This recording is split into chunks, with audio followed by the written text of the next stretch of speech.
After 10 years of graduation, at the class reunion, I saw him again, among a group of male classmates in their late 20s who had slightly put on weight. He still looked young and handsome. At the dinner table, we sat far apart and did not exchange a word. When the reunion ended, it started to drizzle, and I hurriedly left. Unexpectedly, he stopped my car. Tiffany. His gaze was still as clear and transparent as in the past. Perhaps because of the rain, his tone carried a faint trace of anxiety. Could you give me a ride?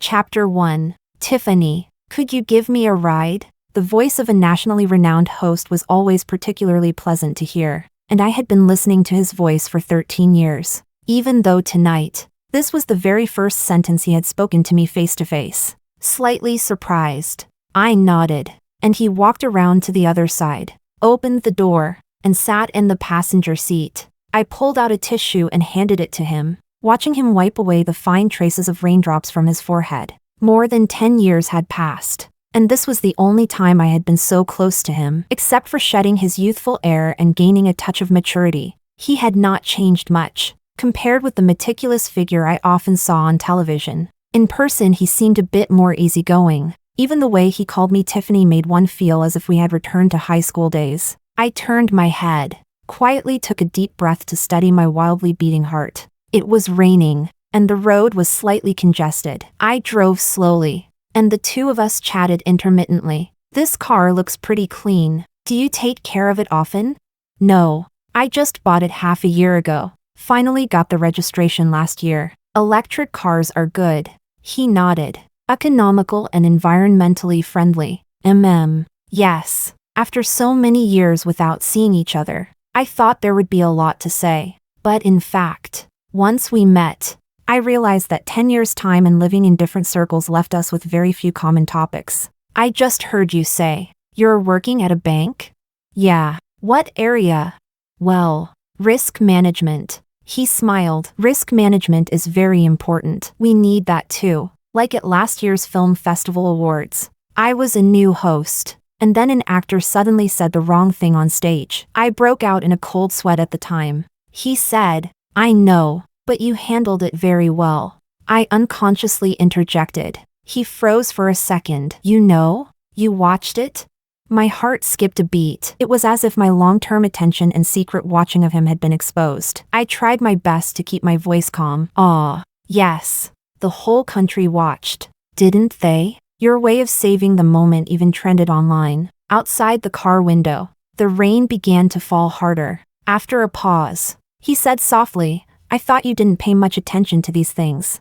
I truly didn't care much about the entertainment industry, but for every program he hosted, I never missed a single one. Perhaps he had never known he was the one I had secretly loved for years, even knowing that it was impossible for us. After so many years, seeing him again, I still couldn't control my racing heart. But in truth, this was not good. The regrets of youth should be left to youth, and the rekindled heartbeat after meeting again should be given a proper closure. I knew he was still single. Reports had mentioned it, and he had also said so at the dinner table earlier. Perhaps receiving his tactful or polite rejection would allow me to finally let go of this selfish and unrealistic dream. After all, a girl's feelings can be hidden for fear of being exposed. But once grown up, one's dignity matters much less. So I carefully opened my mouth, even though the time and place were not right at all. Actually, at that moment, his phone suddenly rang. He picked up, and a lively female voice came through the receiver, loud enough that I could clearly hear every word. Marco, let's play ball tomorrow, okay? Could you bring me a cup of coffee? Chapter 2. The person speaking was our mutual classmate, and also the other main character at the reunion earlier, Monica. For adults, a class reunion is not only about rekindling gradually fading friendships or reminiscing about youth long gone. More often, it's about probing and exchanging each other's resources. And Marco and Monica, whether in the past or the present, could effortlessly become the center of attention in any crowd. One, a famous TV host. The other, a glamorous radio anchor. Striking, dazzling, making others fade into the background. My memory drifted hazily back to the summer vacation of freshman year in high school. At that time, I was still learning violin, according to my mother's rules. Every afternoon at 4:30, I had to stand on the balcony of our first-floor home to practice. At some point, I began to notice Marco and Monica. They always walked together, passing by the front of my house. Occasionally, when our eyes met, they would greet me, "Hi, Tiffany, practicing the violin again?" It was usually Monica who spoke, while Marco would simply glance at me, nod, or wave his hand. That was all. After school started, one day I overheard Monica bragging to someone that she had spent the entire summer with Marco. Every day we went to tutoring classes together. Marco especially liked that row of sycamore trees behind the street, so we'd leave early and take a detour there. So it turned out the reason they passed by my house was for that row of sycamores at the entrance. The whole grade was speculating whether Marco and Monica were together. Some bold classmates even asked Marco between classes. He only looked slightly surprised and replied, "How could that be?" Of course, Monica also flatly denied it. Everyone said they were just afraid the teachers would call their parents. In the first semester of sophomore year, Marco said he couldn't see the blackboard clearly from the back row. The teacher quickly arranged for him to move to the third row, right in front of me. That was the period when I was the closest to him. Sometimes, he would turn around to ask me what homework the teacher had assigned. Other times, he would ask if I had brought the history textbook. That's when I realized even someone as privileged and admired as him sometimes forgot assignments, or forgot to bring a book. One day, after borrowing a book, he suddenly asked me, "What level have you reached in violin?" He said I played beautifully, perhaps to avoid suspicion. He rarely went to Monica. Most of the time, it was Monica who came over to him with her workbook. "I can't solve this problem. Marco, could you explain it to me?" When Marco explained problems, his expression was always serious and meticulous, but still very good-looking. Until one day, during a class meeting, Monica suddenly raised her hand and said someone in the class had stolen her fountain pen. She said it was a pen her mother had bought for her abroad, and she already knew who had taken it. She hoped that person would confess voluntarily. Our homeroom teacher was a stern, serious old man. He said directly, "Since you already know who it is, then say the name." So Monica stammered and finally spoke out my name. I was shocked. It was true that in my pencil case, there was a new fountain pen, a gift from a senior who had graduated. By coincidence, it looked exactly the same as the one Monica had lost. That senior had already gone abroad and was temporarily unreachable, while Monica pulled out her phone, showed a previous photo, and insisted that the pen I had was hers. I was left speechless. The fountain pen was a gift from me to her. A clear, steady male voice rang out, and the entire class fell silent. Marco stood up. "I gave her the pen on October 15th. Yours went missing on October 20th. All eyes turned toward him. Monica's face was filled with disbelief. You. Why would you give Tiffany a pen?" "Because I often trouble her." He turned to the teacher, "Mr. Wong," between classmates, showing a little gratitude with a small gift. "Isn't that allowed?"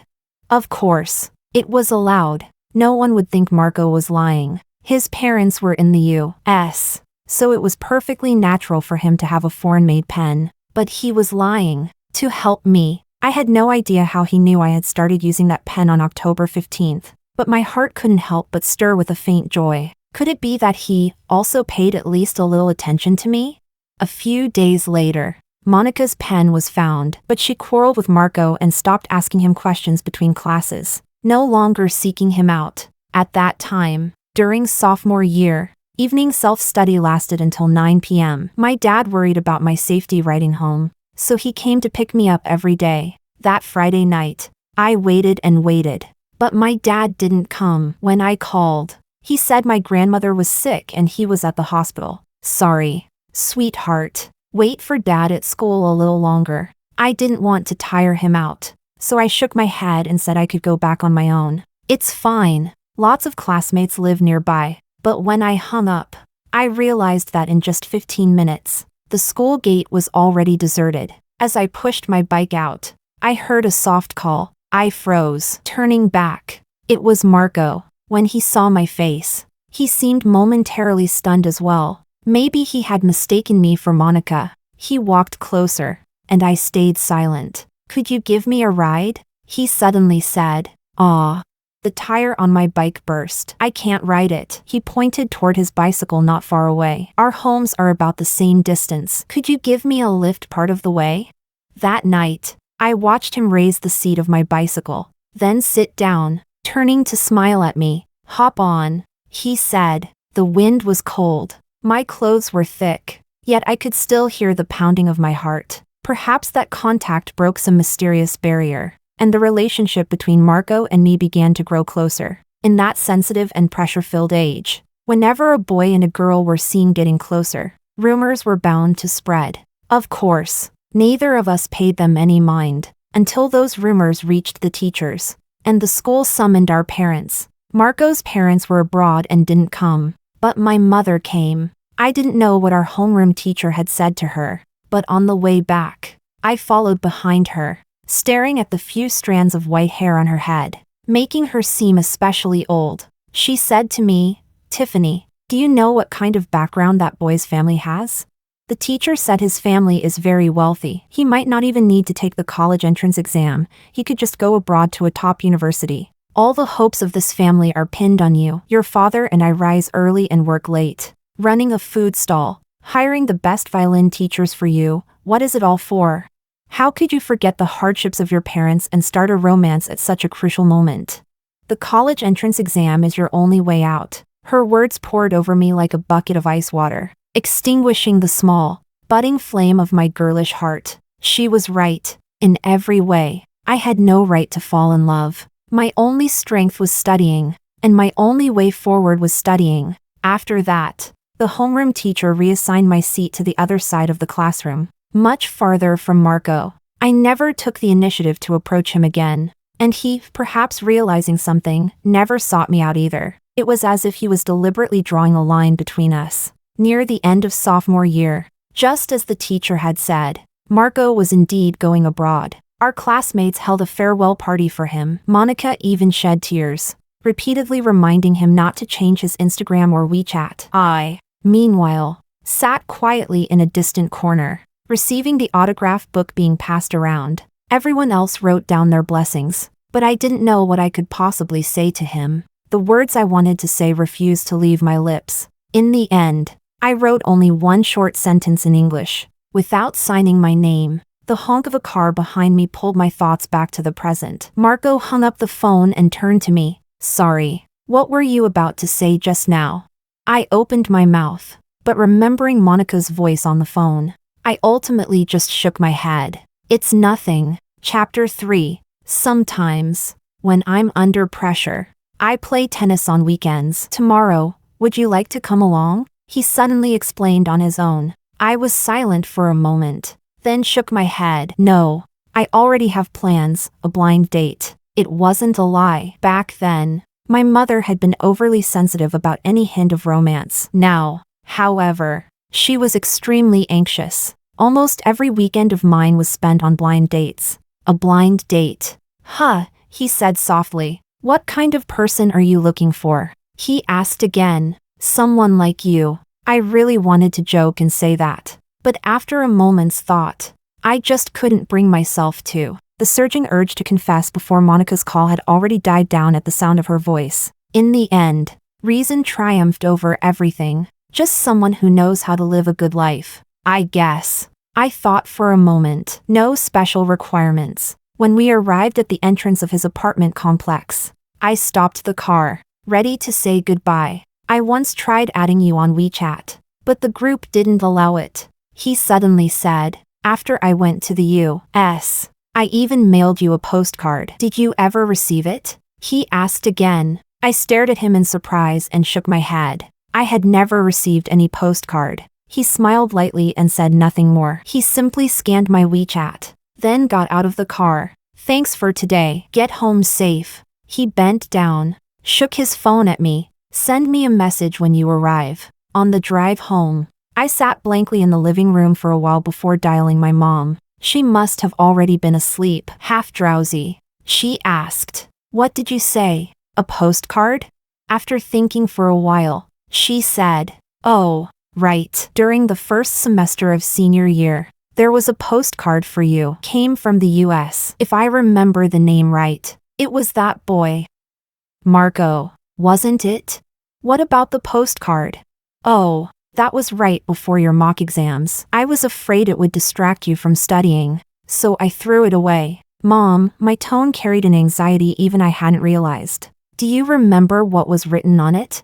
What was written? My mom yawned. I forgot. Seemed like some English sentences. I couldn't understand them anyway, so I just threw it out. Chapter 4. Without a doubt. Marco's words before parting had dropped like a stone into the calm surface of my heart, stirring ripples layer after layer. But those ripples were quickly swept away by the messages from my blind date. He was confirming tomorrow's meeting place, coincidentally right next to the restaurant where tonight's reunion had been held. Exiting the chat window, what I saw next was Marco's reply to my message telling him I'd gotten home safely. Just 2 words. Good night. I stared at those 2 words for a long time before replying with a good night of my own, then shut off my phone and went to bed. But I couldn't fall asleep. Before I turned 25, my strong academic record had always been my mother's greatest source of pride. That pride carried her through my university admission, my guaranteed place in graduate school, and later my job. She would share her educational experience with other mothers in the neighborhood who came to seek advice. For those parents troubled by their children's early romances, she would always proudly tell them how she had keenly spotted the signs of mine and cut them off in time, pulling me back from the wrong path, allowing me to enter a top 10 university, then remain as the top of my class for graduate school, and finally secure an enviable offer that kept me in Beijing. Later, fewer and fewer people came to seek her advice. Instead, they began inviting her to weddings, baby showers, and first birthday parties. Her social media circle filled with photos of newborns and voting contests for little kids. That's when she suddenly realized everyone else had entered another stage of life. No one cared anymore about who used to study well or who was considered excellent. Now, the topics of discussion were whether the son-in-law was capable, and whether the grandchildren were adorable. Perhaps because of her lifelong unwillingness to accept falling behind, she grew increasingly anxious. That anxiety stretched across thousands of kilometers, delivered to me through phone calls, WeChat messages, and carefully arranged blind dates. In my seemingly perfect, outstanding, and almost smooth-sailing 27 years of life, marriage had somehow become the greatest challenge, both for me and for her. After one failed blind date after another, the 2 sentences she said to me most often were, "Tiffany, you need to be realistic. At this age, it's no longer about choosing who you like, but choosing who is suitable. Suitable family background, suitable job, suitable house and car." On the night of reuniting with Marco, for the first time, I thought about those words seriously. I suddenly felt that maybe my mom was right, even though my girlish heart had secretly yearned for Marco for so many years, wishing to be closer and closer to him. After meeting again, we still ended with nothing more than a simple goodnight. Looking ahead, being realistic, perhaps that was what I truly needed to do. Chapter 5. The next day, I went to the blind date as promised. In truth, the process of a blind date is much like choosing a product. Each person displays their strengths and weaknesses, evaluating whether the other matches their expectations. This time, the man straightforwardly laid out his requirements. I hope to have children soon after marriage. My mother is getting old and wants to hold a grandchild sooner. Since I'm an only child, she thinks it's too lonely, so she wants 2 kids. Her health isn't good, so after marriage, I'll provide the house and car, but we'll need to live with her. Her diet is very light. One of my married friends once told me, as people grow older, they gradually lose the ability to feel that flutter of attraction. I wondered if the same thing was happening to me. The man in front of me was handsome and wealthy, yet I found the entire meal unbearably dull. It seemed the only way to entertain myself was by counting how many times he mentioned my mother in one stretch of conversation. After the meal, we split the bill, and I went down to the parking garage alone, ready to drive home. But there, in the garage, I saw a familiar figure. He saw me too, equally surprised. "Tiffany? Marco?" I walked over. "What a coincidence. You're here." My gaze shifted to the car beside him. "Car wash," he explained. I froze. His home was an hour's drive from this mall. He hadn't even driven yesterday, yet today he came all the way just for a car wash? And besides, wasn't he supposed to be playing tennis this morning? What about you? Your blind date is over? I nodded. Yes. The parking garage wasn't the best place for conversation. I was about to wave goodbye when he said, "If you're free this afternoon, want to play tennis?" I blinked at him, caught off guard. I couldn't make it this morning, he explained, but playing alone this afternoon would be boring. Will you come? I actually did have something planned that afternoon. I had enrolled in an illustration class on a whim, and it happened to be every Sunday afternoon. Yes, after a moment, I heard myself say it. I'm free. Chapter 6. This time Marco was the one driving, but when we arrived at the tennis court, both of us suddenly realized I was wearing a dress today, and my shoes were not suitable for sports either. Just then, not far away, a cheerful female voice rang out. Marco! Monica came running over happily. Didn't you say you couldn't come? How are you here now? Marco looked surprised too. Weren't you all supposed to come this morning? Oh, the big guy had to attend a last-minute meeting, so everything got pushed back. Not far away were Jonathan and George, two other classmates of ours. So, the group went together to the lounge, sitting around one table. Come on, let's grab some drinks for the ladies. Jonathan patted Marco and George. I'll go too. Monica immediately followed. That left only me and Jonathan's wife, Misty, at the table. I wasn't familiar with Misty, but as she watched Monica's back, she suddenly gave a cold snort. My ankle is twisted today, so I can't exercise. But do you know why I still came? She suddenly turned her head toward me. As it happens, Monica and I were college classmates. You were her high school classmates, so maybe you never saw it. But I've seen what she was like in college. She changed boyfriends every semester, never knew how to keep distance from men who already had girlfriends. Just like now, always using the excuse of old classmates to ask my husband to play ball with her. Always calling him big guy like they're so close. But men are fools. Once someone fawns over them, they lose all sense. And Monica is a master at this. If I didn't tag along, one day my home might be stolen right from under me. She looked at me. So, don't trust men too much. With women like Monica who know how to play the game, men fall for it easily. Keep your guard up. Understand? I realized she must have misunderstood my relationship with Marco. So she was trying to warn me. Actually, Marco and I aren't. Huh? She looked surprised. You're still single?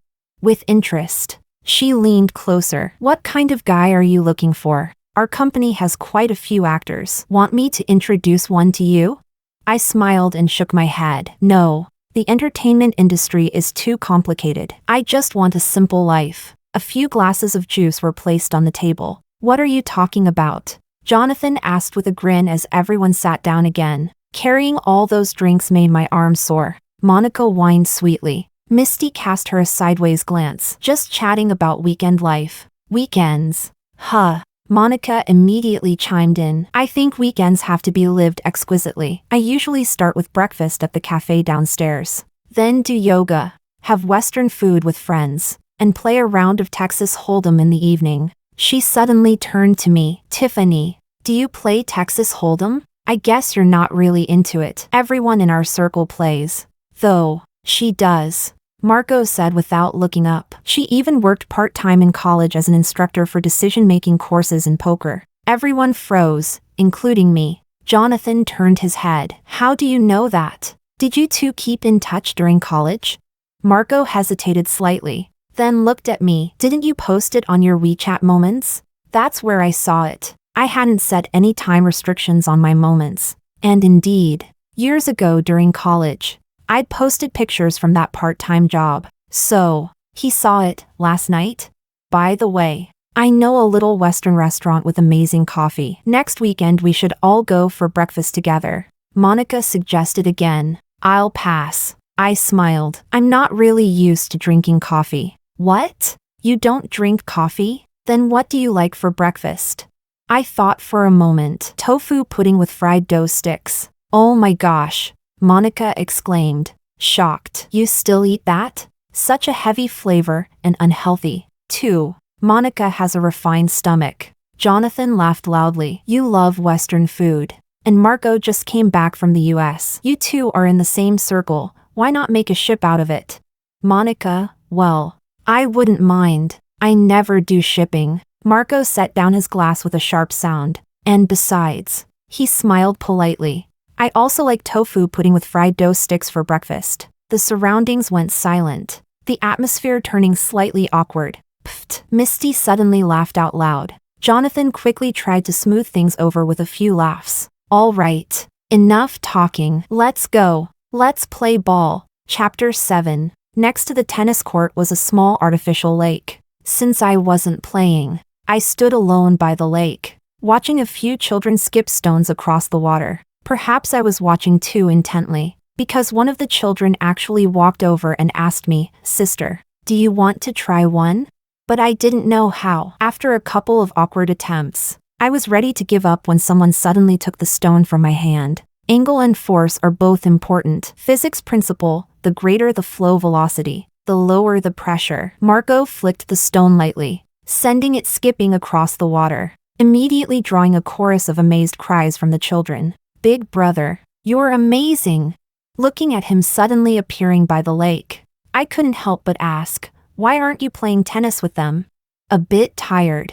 Didn't feel like playing. He smiled. Skipping stones seems more fun. There were a few chairs by the lake. The early spring weather was pleasant, not too cold, not too warm. The two of us sat down together, chatting idly. I remember you were always great at physics. I thought you'd take the path of science and engineering. How did you end up becoming a host? He chuckled. Forced by life. Hosting pays well. It was clearly a joke. Seeing my skeptical look, he added, really, recently, because of life's demands, I even took a singing gig. Saying this, he took out a pair of wireless earbuds, handed me the right one. Want to listen? I took it, momentarily dazed, and once again, my memory drifted back to sophomore year. Chapter 8. It was the second semester of sophomore year, just before Marco was about to leave for the US. That was the only time I deliberately took a physics problem I already knew how to solve and, with a selfish excuse, asked him for help. This solution process is too complicated. I'm afraid I won't remember it. Could you record an explanation for me? Holding the MP3 in my sweaty palm, I had already prepared myself for rejection. But to my surprise, after only a brief pause, he took out his MP4 player. Why not use mine instead? The recording quality might be better. I'll send it to you over QQ. I said, okay. Marco was a very thorough teacher. He didn't just explain. He would ask questions as he went along. Do you understand this part? Try explaining it back to me. When he finished, he handed me one of his earphones so we could check the clarity together. The cord wasn't long, and I had to lean in close, very close. For that one problem, we recorded for a full half hour, taking up half of evening study hall. Later, I saved the recording under the name Problem Solving Approach on my home computer, but I also kept it hidden in my heart. Listening to it over and over again, his voice was already pleasant back then. I just never expected that his singing would also be so beautiful. I couldn't help but smile. What song is this? Can I download it online? After a moment of silence, Marco turned his head. Actually, it's the theme song I recorded for a program next week. I'll be filming. Are you interested in coming to watch? Chapter 9. Back in college. Out of curiosity, I once joined the audience for the recording of a variety show. Only then did I realize that an hour-and-a-half program often took 4 to 5 hours to record, with some parts even repeated multiple times. For the audience, it was actually quite boring. Perhaps it was the memory of the lounge, or the sound still lingering in my earphones, that once again stirred unrealistic fantasies in me. I heard myself say, sure. When is it? The time was set for a Saturday morning. When I arrived, Marco was still busy with preparations before the recording, so he had his assistant bring me inside. My seat was arranged in the third row, second seat in. The one beside me was empty at first, until someone came and sat down. Hanging from his neck was a badge that read Oscar, Executive Assistant Director. Before the show started, this director suddenly asked me for a small favor. He said there was a prop stored in the supply room, and asked me to go with him to fetch it. Since it was a public setting, I didn't suspect anything and followed him. But as soon as we reached the supply room, he locked the door. "Don't be nervous," he said with a smirk. "I just think you're really cute. Want to debut? I can help you." A wave of disgust rose in me, and I instantly understood what he meant. I rejected him coldly. "Please let me out." These sorts of things were usually a matter of mutual agreement. But even after my firm refusal, he still blocked the door. "There's no one else here. You don't need to pretend. I'm not part of this industry, and I don't want to debut." "Open the door." He froze for a moment, then suddenly shoved me hard against the wall. "What are you pretending for? Weren't you brought here by Marco? I'm way richer than him." Up close, I realized he had been drinking heavily. "Let go." In the middle of the struggle, with a loud bang, the door was slammed open. Marco stood there, panting at the doorway, his assistant behind him. When he saw me and Oscar, fury burned in his eyes. My heart sank. Just as Marco was about to throw a punch, I rushed forward to hold him back tightly. "I'm fine. Calm down. I'm really fine." He was a public figure. If he hit someone, no matter the reason, it would be magnified endlessly. Oscar shoved his hands into his pockets, slouching. "Just having some fun with the little girl. Why are you so worked up? Mr. Big Host Marco?" "Oscar." Marco's face was grim, his fist clenched tight. "The warning I gave you last time, along with the directors, wasn't a joke." Even drunk, Oscar's expression shifted. He didn't argue further, only spat out a curse before walking away. After he left, Marco told me that Oscar had been planted there by the production company. He had some connections, and because he didn't do any real work and often harassed female hosts and staff, multiple complaints had already been filed against him. But to think he would escalate to me. "Don't worry," Marco said. "He won't get away with this again." After making sure over and over that I was fine, and only because I insisted, I still stayed for the recording. After all, I wasn't a child anymore. Even if Marco hadn't arrived, I had already pressed record on my phone. Living alone for so many years, and with my mother's constant reminders, I had become particularly skilled at self-protection. But clearly, Marco's mood had been shaken. It didn't show while he was hosting, but on the drive home afterward.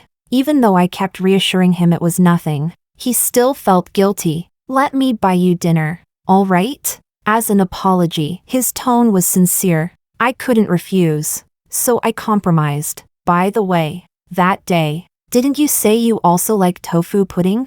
He nodded. "Then tomorrow, treat me to breakfast." I smiled. "There's a place not far from your home." Chapter 10. It was an old, traditional breakfast shop, specializing in tofu pudding, lamb offal soup, and fried sugar cakes. Most of the customers there were elderly people from the neighborhood. Marco and I were among the few young faces in the place. Watching how much he was enjoying his meal, I couldn't help but laugh. He looked up at me, puzzled. "It's just hard to imagine that you actually love this stuff," I explained. "I thought you'd definitely have a coffee and bread kind of stomach by now." He shook his head. "No, I still prefer Chinese breakfasts." After a pause, he added, "Back in school, at the breakfast stall near the gate, I used to see you eating tofu pudding and fried dough sticks all the time. You remember that?" I smiled. "That was so many years ago." He shook his head. "I remember it all. Remember it all. The trouble with secretly loving someone is that you always read too much into words that were never meant for you."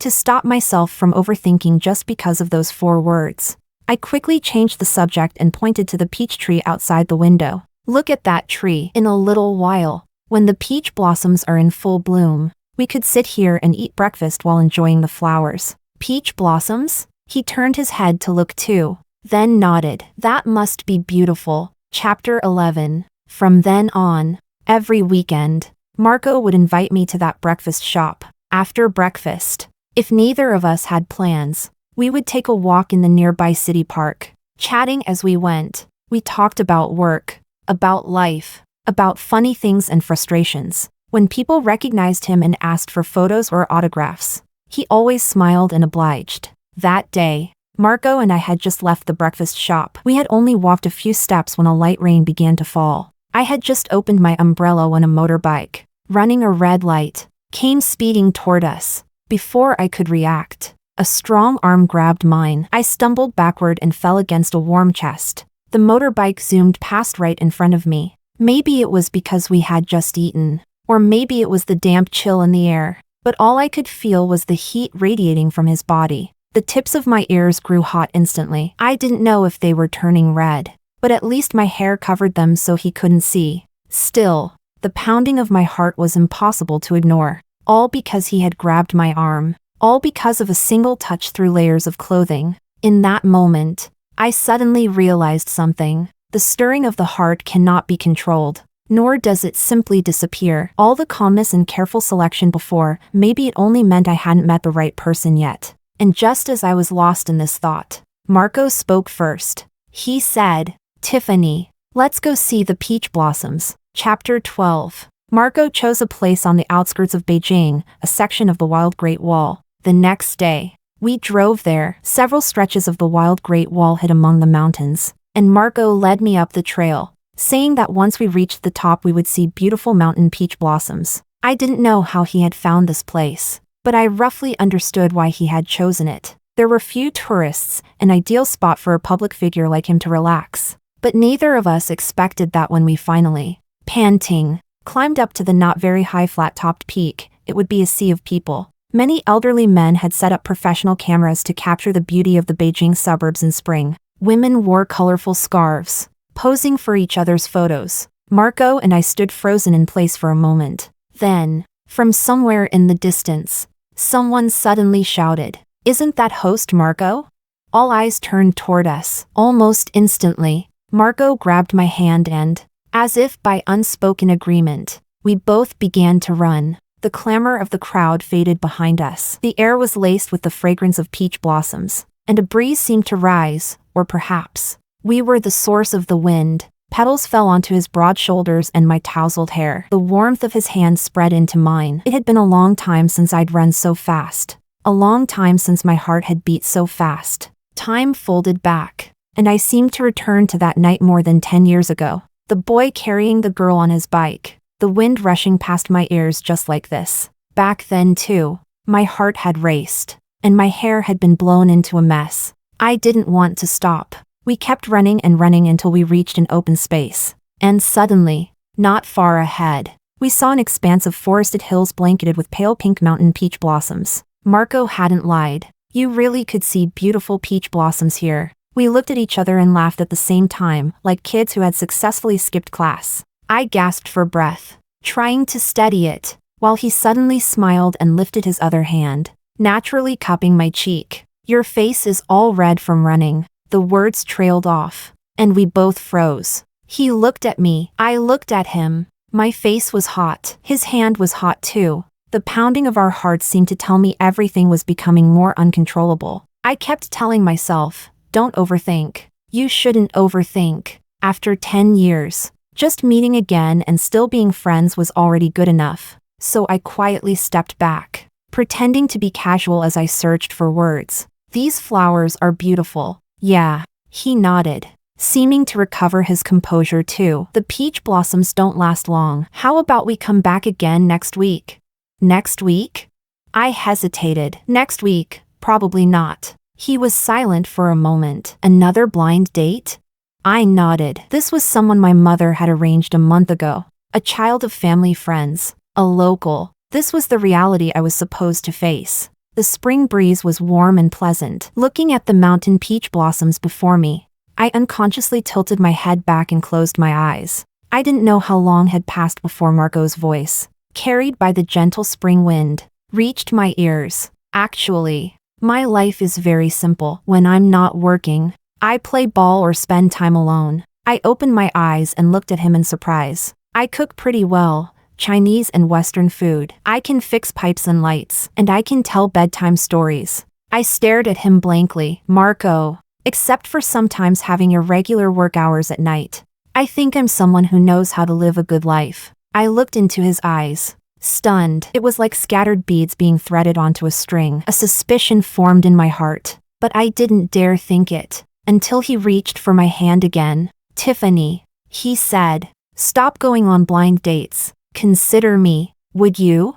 Chapter 13. It all felt like a dream. That day, under the shower of peach blossoms, Marco confessed to me, and in his arms, I finally spoke out the feelings I had hidden deep in my heart. I had always thought that this crush, which began in high school, was a one-person play starring only me. But little did I know, even years ago, there had already been light in his eyes, for me. All those cautious gestures hidden in the past, all those moments of chaos in the heart because of a smile or a glance, turns out, it wasn't just me. It was him too. And so, we were together. We didn't make our relationship a big announcement, nor did we deliberately hide it. After all, this love had been concealed long enough, too long. We didn't seek the brilliance of fireworks, but we hoped for a steady flow of time ahead. Soon, some of our classmates found out. Monica was the first to call. Her tone was sharp and cutting. He's at the peak of his career. You,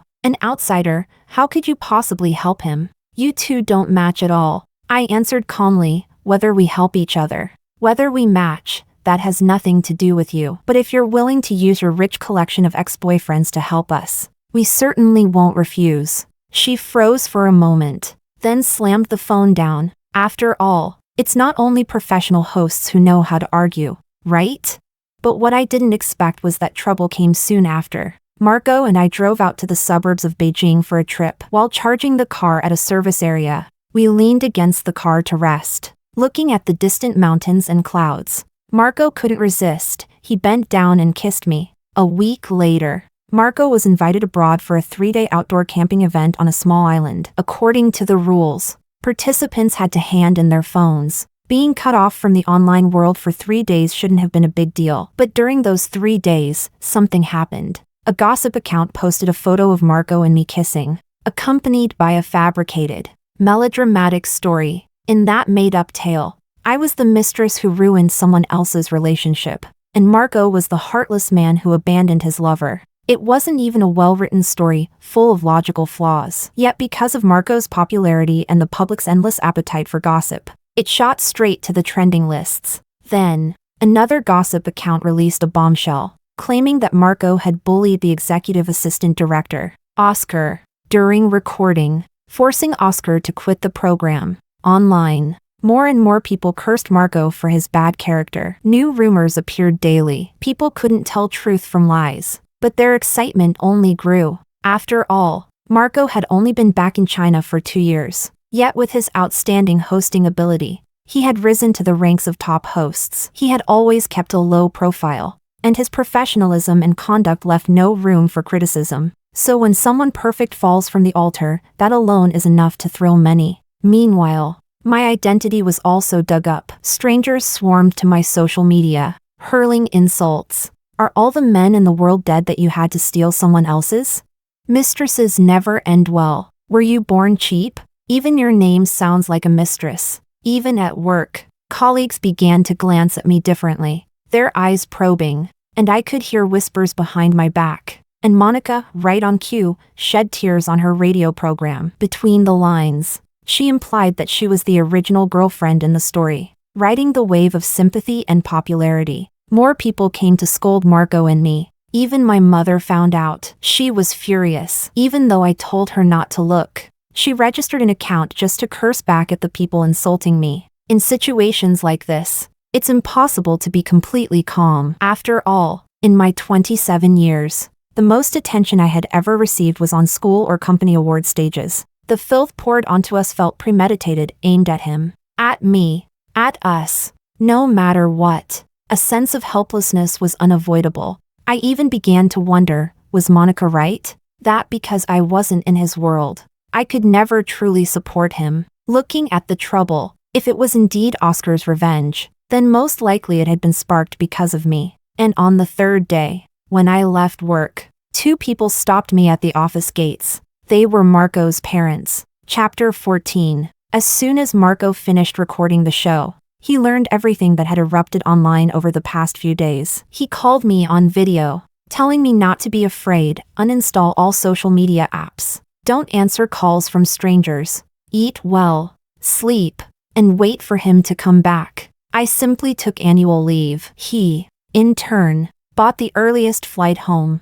even though he told me not to pick him up at the airport. The next day I still went. He had rushed back alone without his assistant, pushing a suitcase. His tall figure, even under a low-key gray coat, still stood out dazzlingly in the crowd. The moment our eyes met, I suddenly remembered what his parents had told me the day before. His father said, "Marco has been earning money for the family since he was 18. As our son, we raised him. A son paying back a father's debts, supporting his parents, is a traditional virtue, a heavenly duty." His mother said, "You may be his girlfriend, but we don't agree. You cannot enter our family. If you want to enter our home, if you want to spend his money, then you must start figuring out how to make him give us money. You're both being cursed online now. If he doesn't pay, we'll go live on the internet and say he's abandoned us." In China, filial piety matters. You can imagine the consequences. He's a public figure. If people learn he treats his parents like this,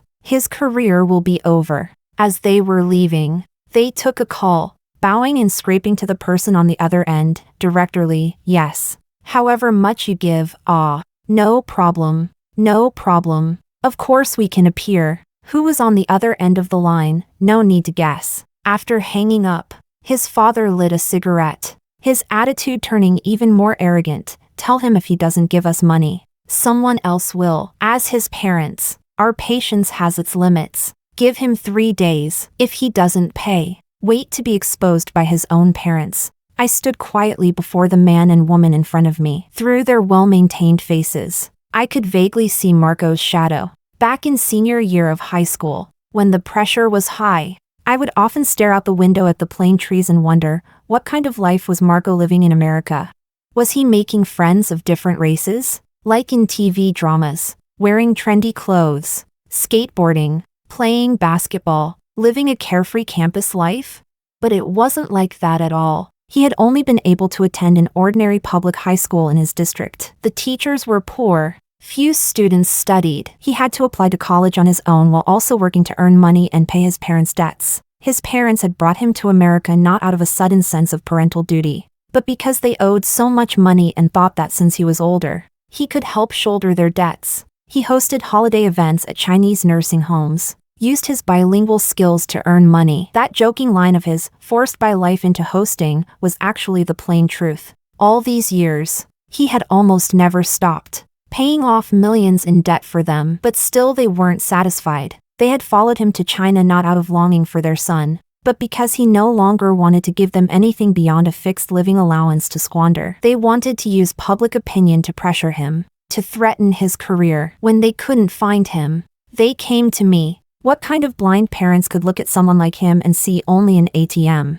a tool, even colluding with outsiders to bully him, just for money? Just for that money. He was such a good Marco. Across the gulf of time, the distant persistence of my girlhood surged up. In that moment, I didn't want to be a cautious adult anymore. I was no longer the powerless child. Even if the sky fell in the next second, even if the whole world misunderstood, I knew, as long as Marco reached out his hand, I only wanted to be with him, to support him, to defend him, to embrace him, to love him, to think of nothing else, to care about nothing else, even if it meant standing against the world. That sweet, aching flood broke through every barrier in that moment, spilling over my heart. A crush had finally shed its shyness, becoming a singular love, and love, mixed with tenderness, took on the shape of devotion. At that very moment, across the bustling crowd, I saw his hand reaching out to me. In his eyes were surprise, longing, and that glow of boyhood I loved most. I rose on my toes and ran to him, my skirt flying. I crashed into his arms and looked up, kissing him. He probably thought the tears at the corners of my eyes were from fear over the past days. So he held me tight, telling me everything would be okay. He was here. Don't be afraid. But I wasn't afraid at all. I looked up and told him, word by word, Marco, I'm not afraid, because I'm stepping into your world. No matter how heavy the rain, I've already brought the umbrella, an umbrella for two. Chapter 15. A week later, Marco's parents indeed released a video that shocked the whole internet. In the footage, the two of them were sniffling and crying, claiming Marco had blocked them, refused to give them money, and even showing his phone calls and his WeChat on camera. Pushy people drove the hashtag Marco abandons parents hashtag straight to the trending list. How hypocritical. Turns out he's not just a jerk. He abandons his parents too. No matter what. They're still his parents. So pitiful. People like that don't deserve to be public figures. Garbage. Get out of here. Heh. As the country's most endorsed host, I bet a bunch of brands are crying today. I'm super busy today. But I still have to say this, I support permanently blacklisting Marco. Even my mother couldn't sit still. On the third day she called me, "What are you two waiting for? Why haven't you cleared this up?"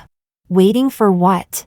Waiting for this public spectacle to reach its peak. One trending topic after another landed, and the frenzy finally hit its high point. Just then, Marco's studio released a recording of my conversation with his parents. In the recording I asked, word for word, "So after you took him to the U.S., you started making him earn money to pay off your gambling debts?" He was still a high school student. So what? A son repays his father's debts. It's only natural. He's our son. When he earns money, he should give it to his parents. He has already paid off millions of debt for you, bought you a house, and given you a monthly living allowance. Why do you still want more money?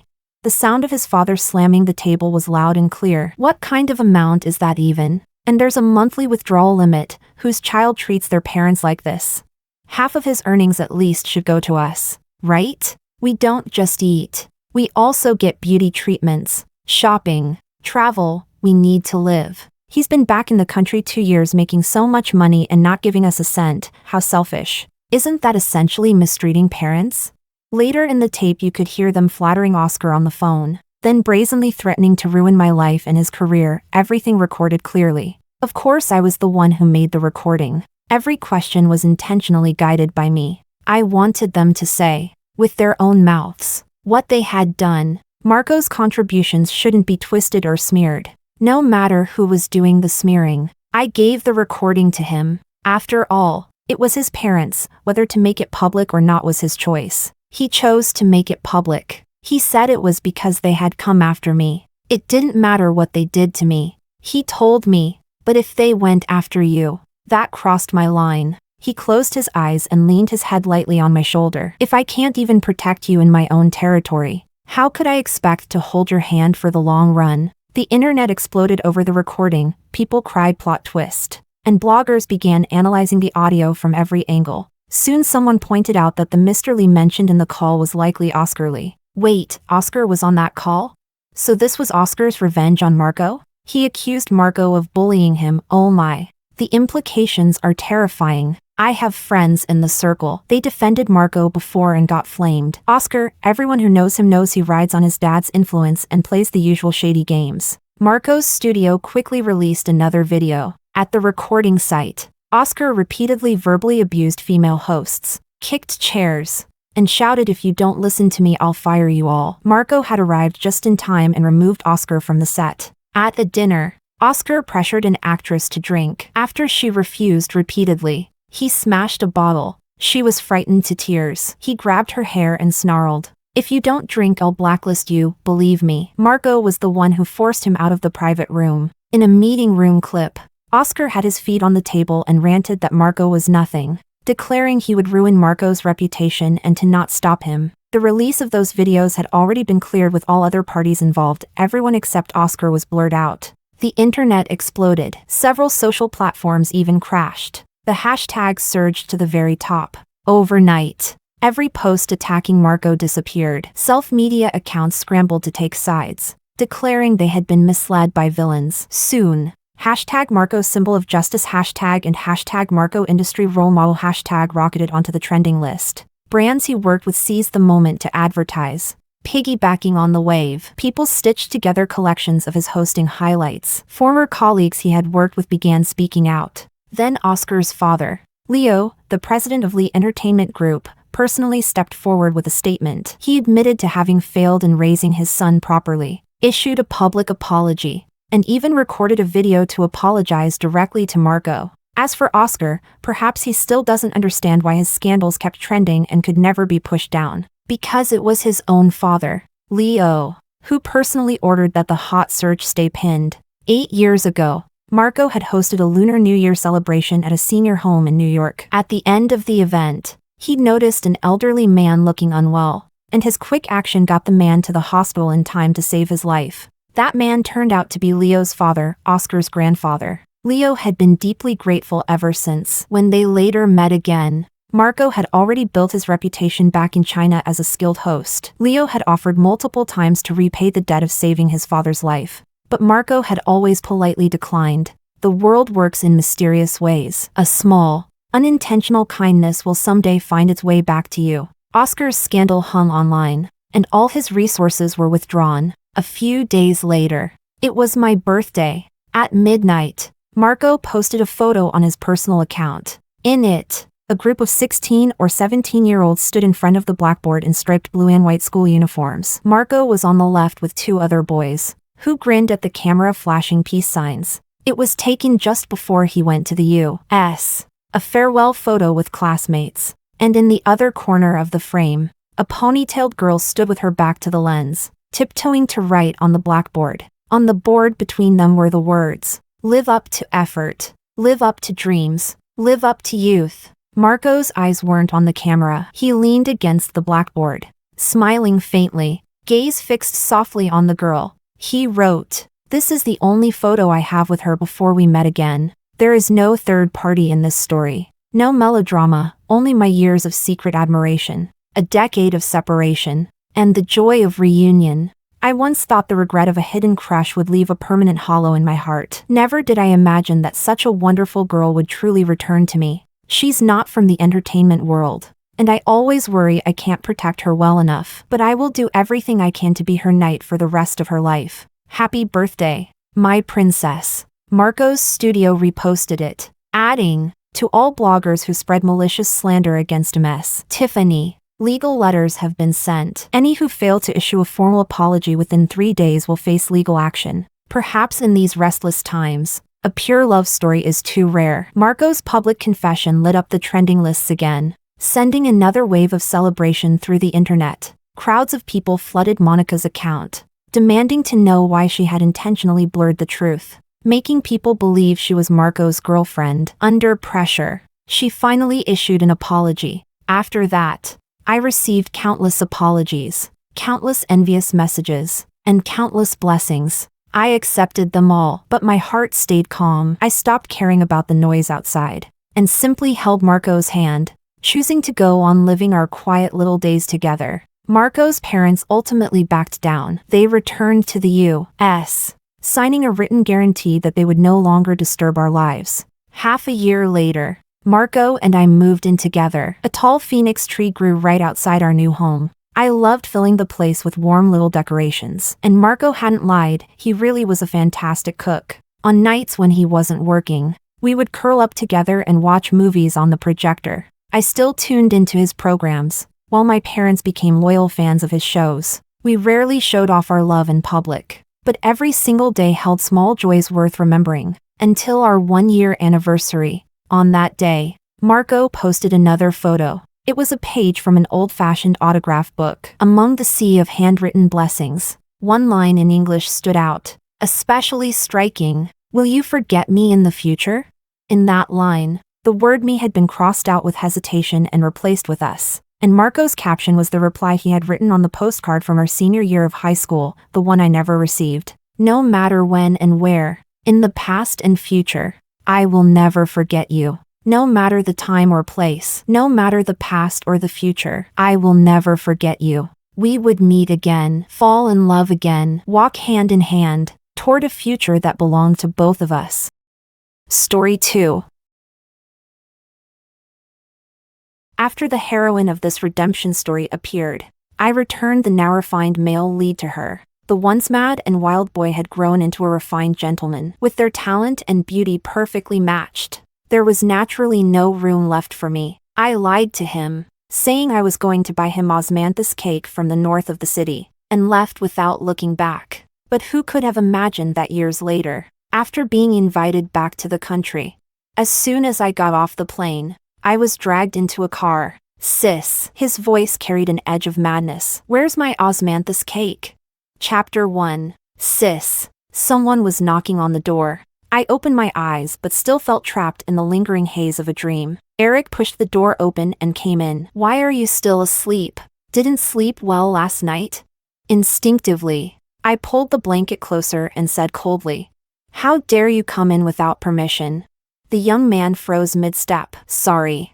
I'll leave now." He left behind a cup of hot milk. After rubbing my temples, I got out of bed without hesitation and poured the milk straight into the sink. The milk was oddly thick and clung to the sink, taking a long time to flow down. Even at 14, Eric was an expert at pretending to be innocent. Back then, his favorite hobby was testing his experimental drugs on others. Chapter 2. This is a redemption love story set in the world of the elite. Eric, the male protagonist, endured an abusive childhood filled with his parents' beatings and scorn. His tragic past shaped his twisted and obsessive nature. Though outwardly, he appeared polished and charming, I, on the other hand, am Eric's adopted sister, brought into his family without any blood relation. After we grew up, fate arranged for us to meet again and live under the same roof. The first time we met, he gave me a bouquet of flowers. That very night, a venomous snake slithered out from the flowers. Chapter 3. Where did you catch the snake?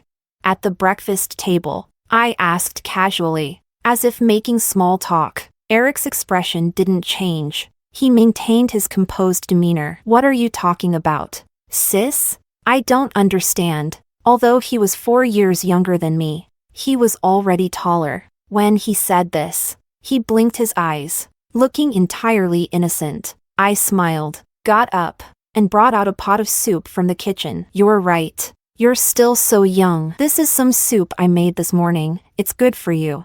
As I spoke, I laid a bowl for him. Thank you, sis. Eric smiled sweetly, with his gold-rimmed glasses, almond-shaped eyes, straight nose, and thin lips. His features were already strikingly handsome, even though he hadn't fully grown into them yet. I watched him take a sip of the soup and suddenly chuckled. Those glasses suit you well. He paused. Is sis complimenting me?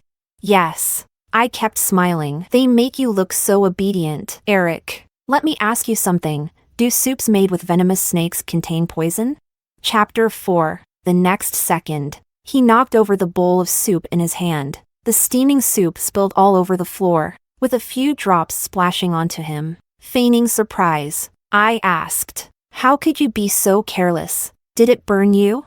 No. Eric took a deep breath, seemingly holding something back. Thanks. I'll go change my clothes. You eat on your own. Then, he stormed upstairs in a huff. Sitting at the dining table, I sighed with a smile, idly stirring the soup with my spoon. Still young, can't hide anything. Loves experimenting with chemicals, yet doesn't even know that soup made with venomous snakes isn't poisonous.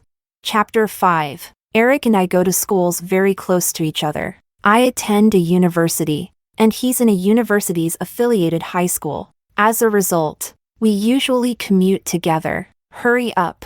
You're going to be late. I waved at him from the car. A fleeting shadow of malice crossed Eric's face before his usual gentle and harmless expression returned. We sat in the back seat, the driver having already raised the partition, leaving us unseen. From the corner of my eye, I noticed the smile vanish from Eric's lips, and I couldn't help but curl mine into a smirk. Little Eric, leaning toward him suddenly, I whispered, "You've still got a lot to learn." His lips tightened into a straight line, likely wondering how I could see through him. Pulling out a snake-shaped brooch, I tossed it into his hand and chuckled. You're still young, you can't hide your tail yet. Chapter 6. I awakened the day before I met Eric. Through a dream, I learned the entire plot. Because this is a redemption story, Eric's abusive childhood left him twisted and vengeful. Bullying me and stirring up trouble were part of the standard setup. Before meeting the heroine, he turned this household upside down until she saw through his facade and redeemed him.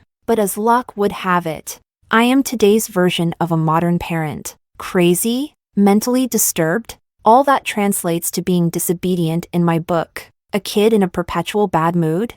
Probably faking it. A good spanking solves everything. Chapter 7. The next day, Eric's gaze toward me changed, like a snake that had been lying in wait, now carefully observing its prey, ready to strike. Come, eat. I smiled warmly, my eyes curving into crescents. Eric, yesterday's soup was such an accident. I've decided not to cook anymore. So stop looking at me like that. You're not afraid of snakes. He snorted coldly and sat down. Still, I kept smiling at him. Me? There's nothing I'm afraid of. Really? Eric's face was unreadable. Then I'll try one thing at a time and see what scares you. Sure. Lowering my gaze, I suddenly added an unrelated comment. When I was in the orphanage, forget snakes. I've had centipedes, cockroaches, and slugs on my bed. Your family's been so kind to me. I haven't seen those critters in ages. Go ahead. Bring them on. Let's see if I'm still afraid of them. Chapter 8. Eric's parents are always busy. Their marriage was a union of two powerful families, but under one roof were two hearts that stayed miles apart, each prioritizing their own interests. Eric was one of their rare shared interests, and I was the one they trusted to take care of him. So when I got a call from Eric's homeroom teacher, I wasn't surprised at all. Hello? Is this Eric's sister? What did surprise me was the teacher's serious tone. This child has sent a classmate to the hospital after beating him up. The school leadership is alarmed, and he's facing disciplinary action. Chapter 9. To be honest, Eric is a master at keeping up appearances. He's been a model student since childhood, the kind who draws endless praise from teachers and classmates alike, with descriptions like polite, mature, and well-mannered. Even if this little venomous snake despised someone enough to secretly poison them with a rash-inducing toxin, no one ever suspected him. But this time was different. Why did you assault your classmate? In the office, only Eric stood there. The classmate he beat up had already been sent to the hospital. I had seen the photos. His face was bruised and swollen, and his body looked even worse. It was obvious he hadn't held back at all. The homeroom teacher slammed the desk. Do you know that if you'd hit him any harder, you could have killed him? Eric remained motionless, his expression blank as he glanced at us. That glance, it sent an inexplicable chill down my spine. It was a side of him I had never seen before. The teacher was about to explode again, but in the next second, I stood up, my body moving faster than my brain. Teacher, let me speak to him alone. There must be some misunderstanding. Our Eric isn't a violent person. Chapter 10. Why did you hit him? This was the third time I'd asked him that question. Eric still didn't answer, his face cold as he turned to look out the window. A complete communication breakdown. I was furious at this rebellious brat. Not going to talk? Fine. Whatever. I'm leaving. Let's see if you can survive your parents when they find out. Eric's parents were extremely strict with him. Being first in class was the bare minimum, and any breach of discipline would earn him a severe beating. I rubbed my forehead, silently wondering how he hadn't already been beaten to death by them. Are you worried about me? Eric suddenly spoke, lowering his head to stare at me with a strangely obedient expression. Shouldn't you wish I were dead? I froze for a moment, as much as I might want to say that. He was still only 14, considering the kind of upbringing he'd had. It was impressive enough that he could even pretend to be a good student. If I truly wished you were dead, I would have told your parents everything already. I sighed. Besides, you've stopped throwing venomous insects into my room, haven't you? Chapter 11. The next day, I brought Eric back to school. The homeroom teacher was still fuming, and her anger extended to me. What exactly is going on? Is Eric going to apologize or not? Where are his parents? Why is it always you? What use are you? That classmate is still in the hospital getting 4 drips. Eric's hand clenched into a fist. I noticed and reached out to take his hand, gently rubbing it to calm him, though I didn't realize his body had stiffened at the touch. Teacher, you should be thankful that the student is just on in 4, I said with a calm smile, sliding a USB drive across the desk. Otherwise, if it were me, I might have beaten him to permanent disability. Chapter 12. The USB contained an audio recording taken by a female classmate who witnessed the entire incident. After school, Eric stayed behind to clean the classroom as part of his duties when that classmate came looking for trouble. Well, look who's cleaning for once. Mr. Fake Perfection. We were just saying, you, a parentless stray, were probably born to be smacked around like a cleaning tool. Eric's parents kept a low profile. Not only did they refuse to send him to a private school, but they also never appeared in public. His clothes were old, and the tasks they set for him were rigidly strict. If he couldn't complete them, he'd get beaten. Over time, rumors spread in school that he was an orphan. Beatings were Eric's ultimate sore spot. By the end of the recording, the teacher's face turned red and then green. I held Eric's hand and coldly declared, "I demand a public apology to Eric from you, that student, and their parents. Don't say I didn't warn you. Our family may be rich and low profile, but we hold grudges." Chapter 13. Laura. Eric knocked on the door. Without turning around, I replied, "Come in. What is it?" He entered, holding a few dewy white roses in his hands. Looking a little hesitant, "The roses in the garden have bloomed, so I cut some for you to put in your room's vase," he said awkwardly. I raised an eyebrow and turned to look at him. Eric placed the flowers into the vase. The white roses were beautiful. "Why aren't you calling me sis anymore?" I asked suddenly. "I remember when I first came here. You couldn't stop calling me that." Eric froze, clearly flustered. I smiled again. "And why aren't there any snakes hidden in today's flowers?" "Stop tormenting the poor garden snakes all the time. They must be tired of your antics." Chapter 14. The boy had never learned how to apologize. Freshly replaced roses in the room, steaming hot milk on the dining table, and even a mysterious black card that somehow ended up in my bag. "Keep it yourself." I tossed the black card onto the table. "Your parents gave it to you, not me. How do you think they'd react if they saw it with me?" Eric lowered his head slightly, pursing his lips. He looked very obedient. I sighed. "I haven't even held a grudge against you for the things you've done before. I never said I was apologizing. Teenagers in their awkward phase are always contrary." He stuttered a little as he said this, his tone adorably prideful. After that, he added one more comment. "You should buy some prettier clothes. You don't look like you belong to our family." I couldn't help but laugh. So that afternoon, I went to the mall. Just as I was about done shopping, someone tapped me on the shoulder. It was a cute girl, not stunning, but somehow captivating in a way that made it hard to look away. "Hello." Her smile carried a hint of appraisal as she said, "Miss Supporting Character, may I ask how well you've trained my Eric?" Chapter 15. Returning this to you. I came back home with an armful of shopping bags and tossed the black card onto the desk. Eric didn't take it. Instead, he glanced at the spoils of war behind me. "Do all women shop like this?" I raised an eyebrow. "What? Feeling the pinch now?" "No." He averted his gaze, his tone suddenly softening. "You didn't bring a bodyguard. If you couldn't carry it all, you could have brought someone to help." "How did you know I didn't bring a bodyguard?" Eric paused mid-sentence. I couldn't help but laugh as I ruffled his hair. "Next time you go shopping, let me come and help you carry things." The awkward teenager turned his head to the side, stiffly replying, "We'll see next time." Eric is, after all, still just a child who's genuinely loved. How bad could he possibly turn out? Chapter 16. The next day, I received a call from Eric's homeroom teacher. After learning Eric's true identity, the teacher's tone became noticeably more polite. I've already explained the previous misunderstanding to the classmates' parents. After discussions, we've decided to issue a public apology to Eric during today's flag-raising ceremony. Could you come in place of Eric's parents?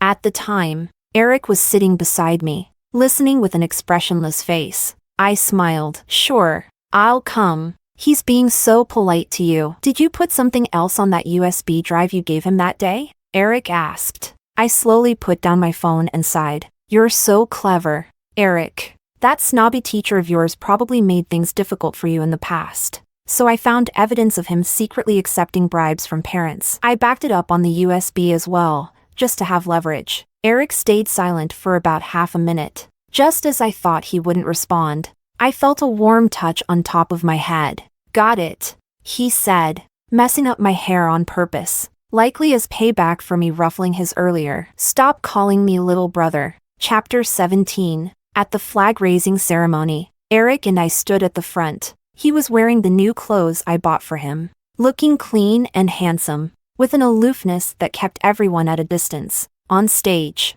The classmate was reading out his apology letter to Eric. When he finished, he even had to bow, as if Eric were some kind of high-ranking leader. Quite the honor. Mr. Eric, I teased in a low voice. Eric didn't respond, but his hand tugged playfully at the bunny ears on the hood of my sweatshirt. My heart skipped a beat, and I instinctively glanced into the crowd below. What I saw caught me off guard, not any classmates, but someone else entirely. Hi. It was the heroine I'd run into at the mall that day, standing off to the side with a bright smile. She mouthed the words, "Laura, well done." Then, she turned and left. Chapter 18. Life passed by uneventfully. Eric, like any other high schooler, rarely had holidays and stayed up late at home doing homework. Occasionally, I'd catch him sneaking into his underground lab to work on his concoctions. If you keep doing things that endanger public safety, I'll have the cops come and confiscate all your junk, I threatened, cornering him at the doorway. By now, he was almost an adult, towering over me by a full head. He looked down at me, showing no signs of guilt. I was wrong. He sounded serious, but his hand, at some point, had grabbed the edge of my shirt. Bend down a little, I said, feeling oddly unsettled. I can't hear you. Eric obediently leaned down. The distance between us closed in an instant. His sharp gaze locked onto mine, and without his glasses, there was a certain intensity about him, almost predatory. But the next second, I abruptly pulled him closer, our noses nearly touching. He seemed caught off guard. Laura. I didn't respond. Instead, I pulled back his shirt. What's with these bruises? Chapter 19. Eric is now in his senior year of high school. It's been over 2 years since I last met the heroine. That's the male lead's black card, right? He treats you so well? That day at the mall, she asked me, according to the plot, wasn't he supposed to torment you until you wished you were dead? And what about you? Why are you showing up now? I watched her warily, taking a few steps back to maintain distance. The heroine's name is Cecilia, just like in the book's description. Her appearance is innocent, not as strikingly beautiful as the supporting character, but she has an aura that draws attention wherever she goes. Of course, because I've awakened too. Cecilia's smile was sweet, but for some reason, I found it impossible to feel close to her. Laura. She emphasized my name. I have no interest in dealing with a rebellious kid. I raised my eyes. What do you want? Oh, come now. Don't be so guarded. She chuckled. A tinkling laugh. You know how it is, there's no escaping the plot. We both have to follow it. Eric will still belong to me in the end, and you can't change the fate of being the supporting character. If that's the case, your job is to train him for me. It's also your way of repaying the favor to Eric's family. Chapter 20. Eric began avoiding me. He wouldn't tell me about the bruises on his body, and I had no luck prying it out of him. I found myself at a loss for what to do. We ended up in a Cold War, until one day, I received a call. The voice on the other end was familiar, sweet but hollow. Cecilia laughed through the receiver. It's been 2 years. Let's meet, Laura. Truthfully, I never really knew who Cecilia was. All I knew was that she was the heroine. I was the supporting character, and she seemed to be around our age. Beyond that, I knew nothing about her. On the contrary, she knew a lot about me. Why haven't you visited the orphanage? Winter had already set in. The waiter brought over a hot coffee, and Cecilia blew on the cup slowly before asking, or did you really think that staying at Eric's house for a few years would make you a phoenix rising from the ashes? It's none of your business, I replied coldly. She laughed. You don't know anything about me. Cecilia had a much greater grasp of the plot than I did. She not only knew about my background but also appeared just when I thought I had Eric under control, assigning me tasks. I really knew nothing about her. Are you so sure that Eric will obey you unquestioningly?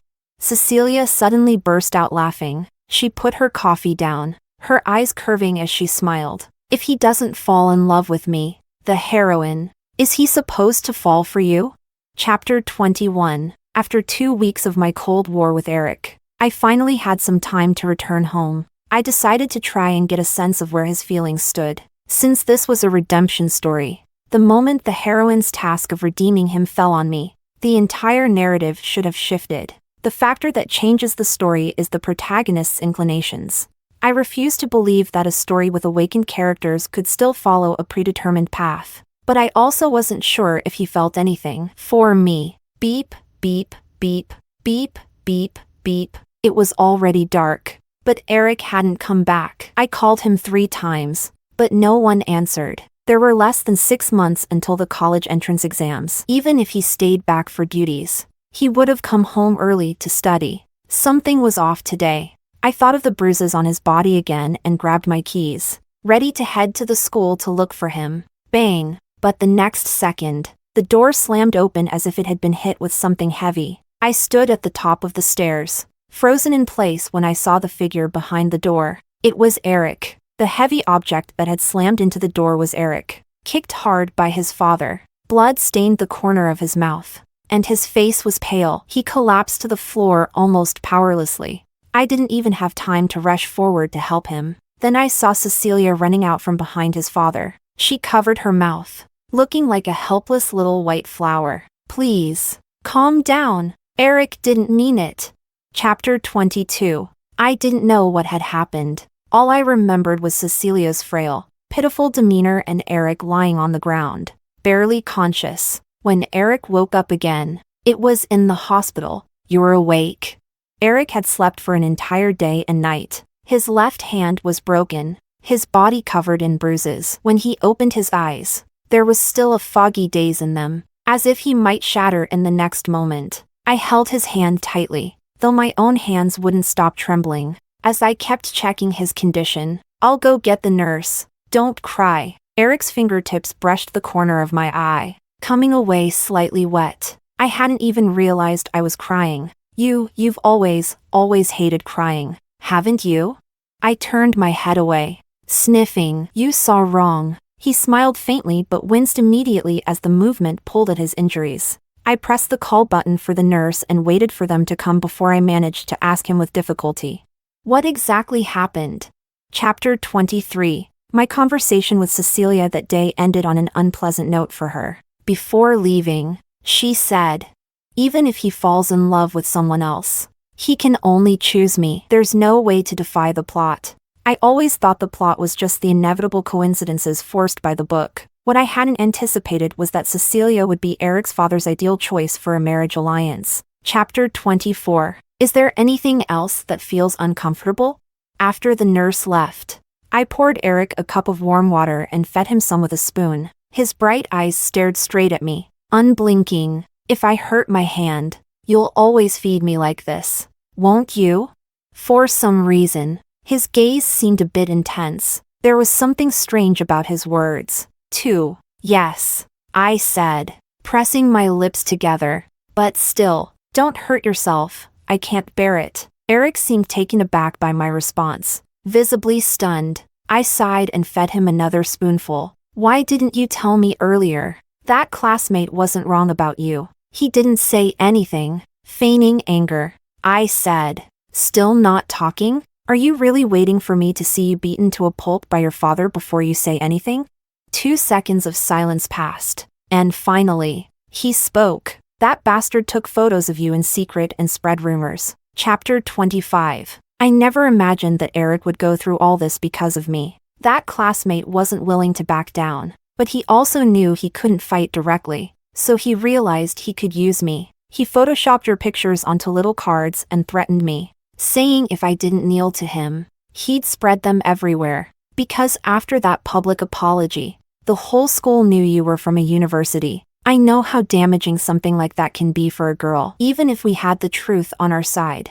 I didn't want you to suffer even the slightest bit, because you're my sister. So, for more than 2 years, Eric endured all of it for me, hiding his injuries, until a few days ago. When he finally smashed that guy's phone and took the USB where he had backed up my photos, that was when he was finally free. He beat that guy up and threatened him with the concoctions from the underground lab. It was supposed to be flawless, but somehow, his father found out. He destroyed the underground lab and broke Eric's bones. Chapter 26. With only a month left until the college entrance exams, Eric stayed in the hospital to study and planned to go directly from there to the exams. His hand wouldn't recover in time for the exams, But thankfully, it was his left hand that was injured, not his right. When I pushed open the door to his hospital room, Eric wasn't there. Through the window, I saw Cecilia pushing his wheelchair in the garden outside.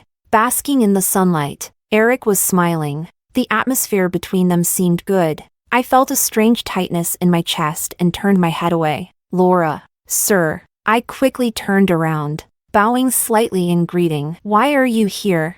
Not busy. Just came to see him. Eric's father looked scholarly and refined, completely different from the image of the man who had acted so violently that day. We stood by the floor-to-ceiling window, watching the pair in the garden below. Cecilia has been looking after him a lot these past few days while you weren't here, he said suddenly. She's got a good personality, knows how to speak well, and she's much more agreeable than that kid. They're quite suited for each other, so I'm planning on arranging their engagement after Eric graduates. I lowered my gaze and nodded. I agree. You've been with Eric for a long time, and it's the right time. When he graduates, you should prepare to go abroad for your studies. Laura, you know that my wife and I both appreciate you. The family will need you in the future. But Eric doesn't. He spoke with piercing clarity. He knew everything and was simply reminding me. All right. I understand. After he left, I kept looking at Cecilia and Eric in the garden. There were faint smiles on both of their faces. He seemed to have never been so gentle with any other girl besides me. So, this is what it means to be the heroine. Chapter 27. The college entrance exams ended quickly. On the day they ended, I went to pick him up with a bouquet of flowers. Laura!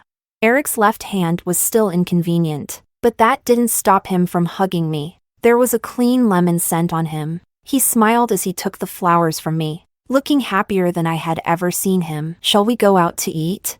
Did he know that he'd be engaged now that the exams were over? I hesitated for a moment when my phone suddenly lit up. It was Cecilia. She said, 5 p.m. flight. I'll see you off. It didn't matter. He probably didn't know that as soon as the exams were over, I'd be leaving. Chapter 28. Laura, why are you daydreaming again? This was the third time Eric had asked me that question. Throughout the meal, I had kept losing focus. Sorry. I poured myself a glass of water and lied without changing my expression. Didn't sleep well last night. Why? Worried about your college entrance exams. Eric laughed. He seemed very happy today. Happier than any other day before. Then tonight, you can finally sleep well. It was now 2 in the afternoon. To catch the flight, Cecilia had told me to leave by 3. Once we finished eating, Eric and I stood on the street. Because we both stood out, people frequently glanced our way. Young man, your girlfriend is beautiful. Would you like to buy a flower? An elderly woman selling flowers approached us. I was stunned. Before I could refuse, Eric had already paid. Just one, please. Thank you. By the time I realized, I was already holding a white rose with dew. Only one? I thought. With his demeanor, he'd buy them all. But Eric just smiled and shook his head. One is enough for me. Chapter 29. Eric was very happy today, even though I didn't know why he was so happy. Laura, let's go to the North Garden today. I'll go buy you something to eat. I cut him off. Eric's smile faded. Didn't we just eat? That sweet-scented osmanthus cake from the North District. I've wanted it for a long time. I smiled at him, holding his arm gently. I've been wanting to bring you some for a long time. I want to do it today. Perhaps it was the sincerity I managed to fake. Eric pursed his lips and nodded. It was 2:55. Turning around, across the street, I saw the car parked by the roadside. In the driver's seat sat Cecilia. I held the white rose tightly in my hand and got in the car. Cecilia glanced at me. You can only take away one rose. I didn't respond. I simply leaned back in the seat, slowly using the flower to cover my eyes. As the unimportant supporting character in this redemption story, one rose was enough to buy the end of these 3 years between him and me. Chapter 30. I studied a finance-related major. Though Eric's father was violent, his status and wealth ensured that I completed my studies without a hitch and graduated from a world-renowned university. 5 years had passed by this point. I finally had time to go to the bank and check on that card that regularly received deposits. This was the card Eric's father gave me to use for living expenses while I was abroad, but I hardly ever used it, preferring to work part-time jobs instead. I only touched it when absolutely necessary, which is why today I found out that no money had been deposited into this card for a long time. Could you check which domestic bank the last payment to this card came from? The bank clerk, a Chinese person, joked with me, "Since you have time to look at where the transfer came from, why not go back and visit?"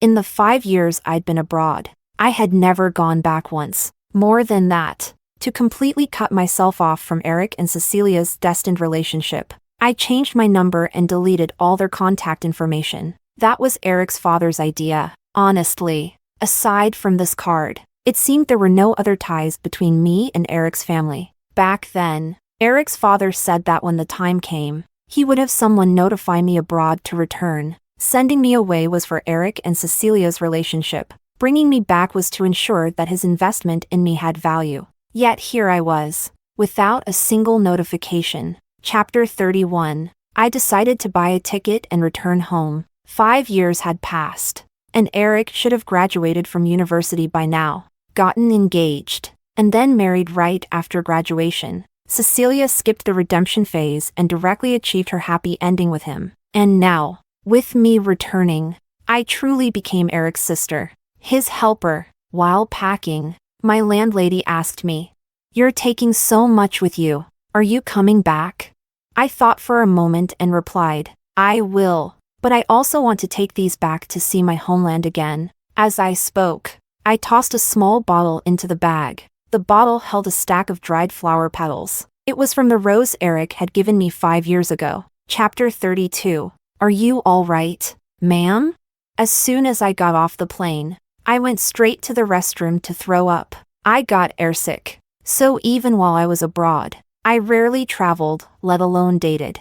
I barely socialized. I waved my hand. "I'm fine. Thank you." Dragging my suitcase out of the airport, I stood at the curb for a while, trying to figure out how to use a domestic ride-hailing app. Honk honk. A taxi pulled up. Frustrated, I simply got in. "Where to?" "E Group Tower." "Do you know how to get there?" Chapter 33. Because of my airsickness, I kept my eyes closed to rest during the ride. Right when I got into the car, I noticed there was a white rose placed inside. This made me instinctively glance at the driver through the rearview mirror. He looked quite young, wearing a black baseball cap and a black mask, and didn't talk much. After his initial greeting, he didn't say another word. I closed my eyes and leaned back in the seat to rest, until the car came to a stop, and when I opened my eyes, there was no noise from the road around me. My heart skipped a beat. The surroundings outside were strangely familiar. The suburbs, a villa, with a view of the backyard golf course. "We're here." At that moment, I had a feeling. I turned to look at the driver's seat. The young man had taken off his hat and mask, revealing pale skin that made his eyes look even redder. "Sister, why did you take so long to come back?"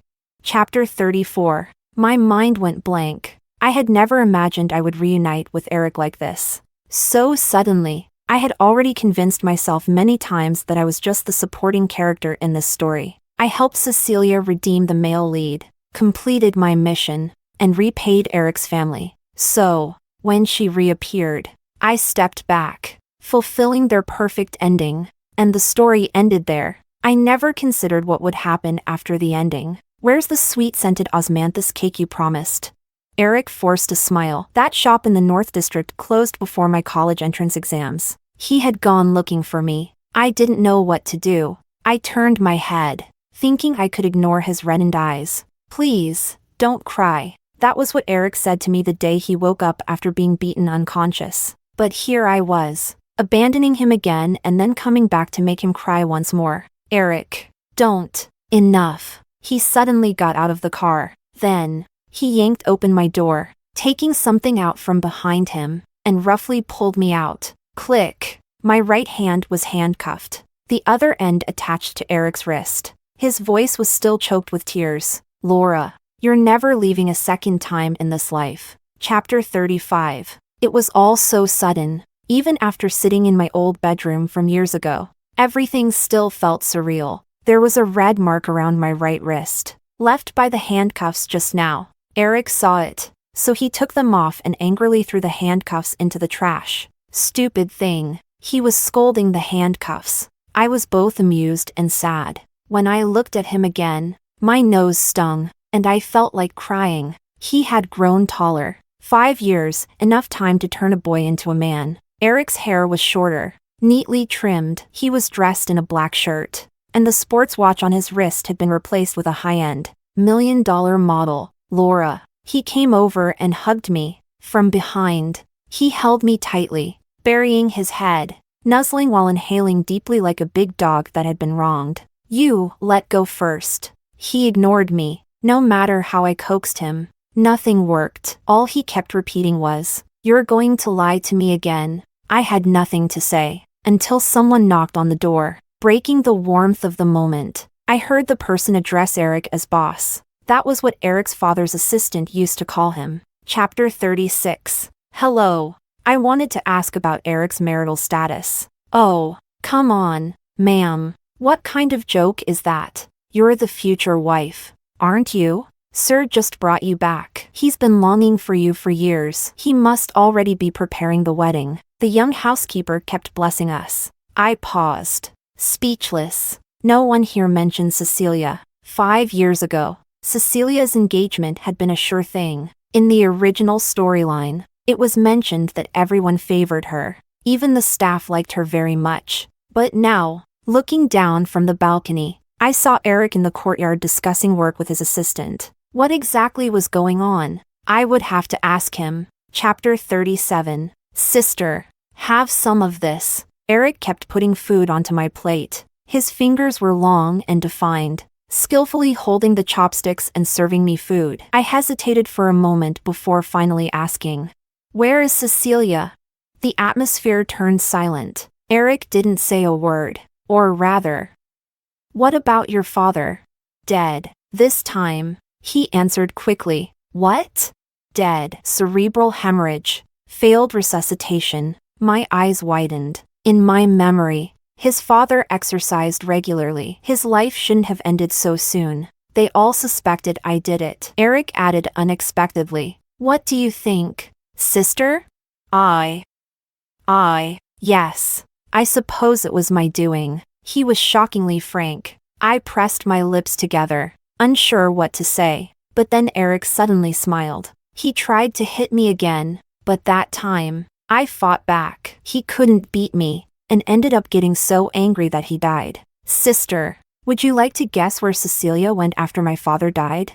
Chapter 38. When I left the country, Cecilia was the only one to see me off at the airport. Right before I left, she suddenly called out to me, "Guess how things will be between Eric and me when you come back." I didn't turn around, very happy. She smiled, then came close to whisper in my ear, "Just like that day in the hospital when you saw me pushing him to sunbathe. By that time, we'll probably be pushing a child around on a walk, too." Chapter 39. Eric didn't confine me. He couldn't bear to treat me that way, but he wouldn't let me leave the house. The door to the basement was locked. When I arrived, the lock on the door wasn't exactly new, but it was very clean, without any dust. It seemed like it had been opened many times recently. "Oh, what are you doing here?" The housekeeper rushed over as soon as she saw me. "Please don't come here. It's not clean." "What's inside?" In my memory, it used to be Eric's laboratory, but it was smashed by his father. The housekeeper wouldn't say, "This isn't the place you should be. Has he been here recently?" Unable to refuse, she finally nodded. And when I left, I already had my answer. The beast only obeys its trainer, not the showman putting on a performance. Chapter 40. Sister, Eric was drunk. When he returned, he smelled of alcohol, holding on to me and refusing to let go. "Let go. No, if I let go, you'll run away again." I heard the sob in his voice. Why hadn't I noticed before how much he loved to cry? I sighed. "You're keeping such a close watch on me now. How could I run?" He didn't reply. I looked at him, and suddenly an idea came to mind. "Sister, you, be good." My hand had already undone his shirt collar. Eric hadn't changed when drunk. He was still obedient, allowing me to do as I pleased, without resistance. Yesterday, I saw a maid outfit in the wardrobe, most likely a gift from someone trying to curry favor with him, with a new set of handcuffs placed on top. This boy grew up to be really unruly. Why are you undressing me? His suit was thrown to the floor. I tied the maid outfit's ribbon around his neck, casually saying, "Because I missed you." Eric stared at me, unblinking. "Do you love me?" I looked down at him. "It doesn't matter if you love me or not." He suddenly buried his head against me. "I love you. I only love you. I want Cecilia gone. I don't want them stopping me." There was no one left who could stop him now. I sighed and gently hugged him. Who said I don't love you? Chapter 41. I managed to retrieve the key from Eric's clothes. He was drunk, fast asleep, and passed out in the bedroom. Creak. This basement door, which had been here for over a decade, was being opened by me for the first time. I thought I would see Cecilia, but I hadn't expected what I found: a wall full of photos. My certificates. My photos. The few dresses I had ever worn. In the photos, it was me, arriving here for the first time, starting to get used to gardening in the yard, cooking noodles for Eric in the kitchen. I knew that one of the housekeepers especially liked taking pictures of us. I just never expected that after I left, Eric would guard all my photos by himself. Freezing time like that for so long. On the floor lay a tattered, open notebook. I picked it up and looked at one of the pages. Laura. Laura. Countless times. All of them were my name. Chapter 42. I found Cecilia in the basement compartment. This place was dark, with not even a rat daring to enter. It's me. She was sitting on a small bed. Heavy iron chains were around her wrists and ankles. Her whole body much thinner. Her eyes empty, as though she had been kept here for a very, very long time. I'm Laura. She briefly processed that. Then suddenly she burst into laughter. Good. You're back. Let me go. Let me go. She seemed to have forgotten that she was the radiant heroine, and I was merely the supporting character paving her way. The story hadn't reached its intended ending but had instead plunged into this irreparable abyss. Cecilia, aren't you the heroine? Where is your halo? She stared blankly at me. Then, like a frightened mental patient, she kept retreating to the corner. No, I'm not. No, I'm not the heroine. Laura is. I remembered the information I had finally obtained from Eric's assistant that day. 5 years ago, Eric's father had died unexpectedly. After that, Cecilia disappeared, and the engagement was called off. So, it wasn't just a disappearance. It was Eric who forced her to disappear. Chapter 43. The night I saw Cecilia, I had another dream. After 5 years, I once again saw the storyline, but this time, there was nothing in the storyline. No young Eric, no belated Cecilia, not even me, none of the interactions between the characters. I only saw 3 lines. Heroine, Laura. Hero, Eric. Collapsing storyline being repaired, punishing interfering character, Cecilia. Ending hint, love the one you love. Chapter 44. Sister. Eric woke up, just like the first day. He came in with a cup of milk, staring at me without blinking. Only this time, he was still wearing the ill-fitting maid outfit I had put on him last night. I sighed and said, "Change your clothes. You don't like it?" Eric held my hand, pressing his face against my palm, his voice soft. "Sister, I'm willing to do anything you want me to." He looked completely innocent and harmless. I gently stroked his face and coaxed him in a low voice. Then, how about letting Cecilia go?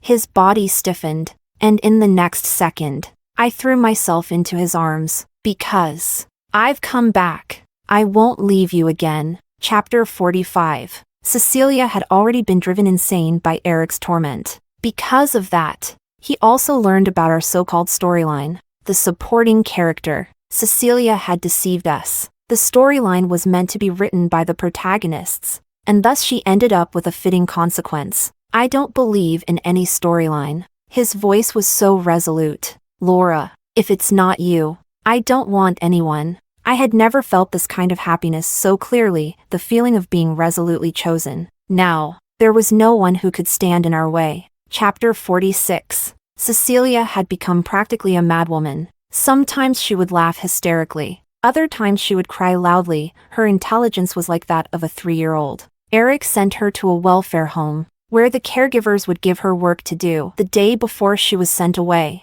we were in the midst of preparing for our engagement. "Do you pity her?"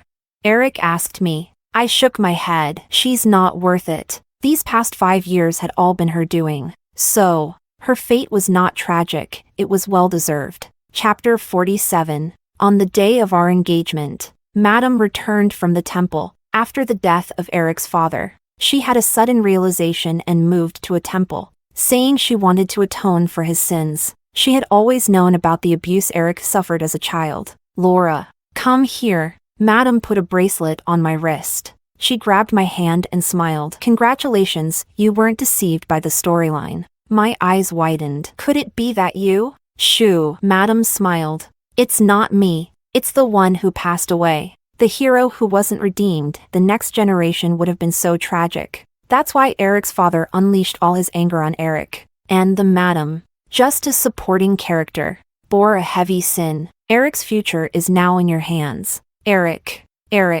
a bright future. Safe and sound for years to come. With me in his future. Tragedy would never repeat itself." Chapter 48. Sister. Eric was holding a bouquet of flowers. This time, they weren't white roses, they were the most passionate red. "We're already engaged. And you're still calling me sister?" The villa garden was bustling with activity today. The Eric that everyone saw as moody and unpredictable seemed entirely different today. Smiling from ear to ear. "I don't know," he smiled softly. "Do you remember when we first met? I called you sister?" "I do. And you also threw a snake at me." Eric leaned in. "Then today, let's see it through to the end. From now on, no more sister. Fiancé, can I call you that?" "Of course. You can." The sun today was warm, as if our burning joy had spread even to the white clouds. Eric bowed his head and placed the engagement ring on my finger with reverence. I smiled and asked what he was thinking. "I was thinking about what it would be like on the day I truly marry you. On this day of blooming flowers and chirping birds. Every one of our days felt like a sincere confession of love."